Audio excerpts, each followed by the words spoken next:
উপলক্ষে 13 নং word BNP আয়োজিত আজকের সভার সম্মানিত সভাপতি 13 নং ওয়ার্ড বিএনপির সংগ্রামী সভাপতি সাধারণ সম্পাদক যিনি আজকের এই অনুষ্ঠানে সভাপতিত্ব করছেন হীরা সর্দার, মঞ্চে উপস্থিত রয়েছেন বাংলাদেশ জাতীয়তাবাদী দল নারায়ণগঞ্জ মহানগর শাখার সংগ্রামী আহ্বায়ক কারা নির্যাতিত নেতা অ্যাডভোকেট সাখাওয়াত হোসেন খান, মঞ্চে উপস্থিত রয়েছেন বাংলাদেশ জাতীয়তাবাদী দল নারায়ণগঞ্জ মহানগর শাখার সংগ্রামী সদস্য সচিব কারা নির্যাতিত নেতা কর্মী বান্ধব অ্যাডভোকেট আবু আলী ইউসুফ খান টিপু, মঞ্চে উপস্থিত রয়েছেন নারায়ণগঞ্জ মহানগর বিএনপির সংগ্রামী যুগ্ম আহ্বায়ক আমার রাজনৈতিক সহযোদ্ধা আনার হোসেন আনু, উপস্থিত রয়েছেন সংগ্রামী যুগ্ম আহ্বায়ক রাজপথের লড়াকু সৈনিক ফতেহ মোহাম্মদ রেজা রিপন, উপস্থিত রয়েছেন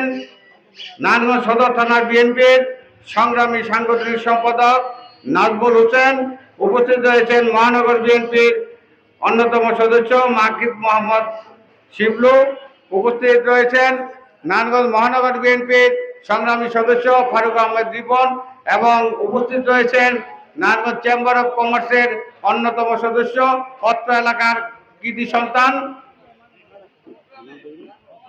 হানিফ সর্দার। আমি মঞ্চে এই 90-এর গণ আন্দোলনের অন্যতম রাজপথের আমার রাজনৈতিক সহযোগিতা সরকার আলমকে মঞ্চে এসে আসন গ্রহণ করার জন্য অনুরোধ করেছি। প্রিয় ভাইরা আমার,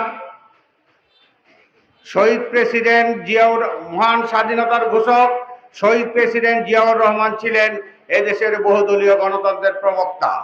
শেখ মুজিবুর রহমান যখন বাকশালের গর্ভে আওয়ামী লীগকে বিলীন করে দিয়েছিল, শহীদ প্রেসিডেন্ট জিয়াউর রহমান সেই বাকশালের গর্ভ থেকে পুনর্জীবন দিয়ে এদেশে বহুদলীয় গণতন্ত্র প্রবর্তন করেছিলেন। শহীদ প্রেসিডেন্ট জিয়াউর রহমান 19 দফা কর্মসূচির মাধ্যমে এদেশকে স্বনির্ভর বাংলাদেশ হিসেবে বিশ্বের মানচিত্রে পরিচিত করিয়েছিলেন। শহীদ প্রেসিডেন্ট জিয়াউর রহমানের শাসনামলে এদেশ খাদ্যে স্বয়ংসম্পূর্ণ ছিল। শহীদ প্রেসিডেন্ট জিয়াউর রহমান কৃষি বিপ্লব ঘটিয়ে এদেশকে বিশ্বের মানচিত্রে স্বনির্ভর বাংলাদেশ হিসেবে পরিচয় করিয়েছিলেন।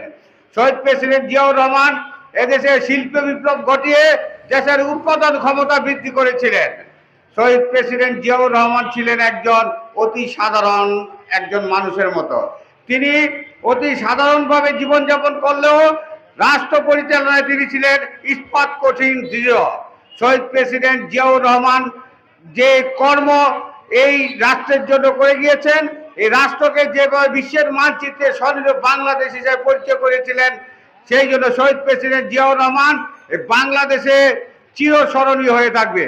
আমি শহীদ প্রেসিডেন্ট জিয়াউর রহমানের রুহের মাগফিরাত কামনা করছি, দেশনেত্রী বেগম খালেদা জিয়ার রোগ মুক্তি কামনা করছি এবং আরাফাত রহমান কোকর রুহের মাগফিরাত কামনা করছি।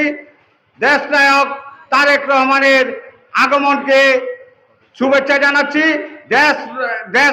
দেশরত্ন তারেক রহমান আসবে দেশে বীরের বেশে, এই আশা ব্যক্ত করে আমি আমার বক্তব্য শেষ করছি। বাংলাদেশ জিন্দাবাদ, বাংলাদেশ জাতীয়তাবাদী দল জিন্দাবাদ, তারেক রহমান জিন্দাবাদ।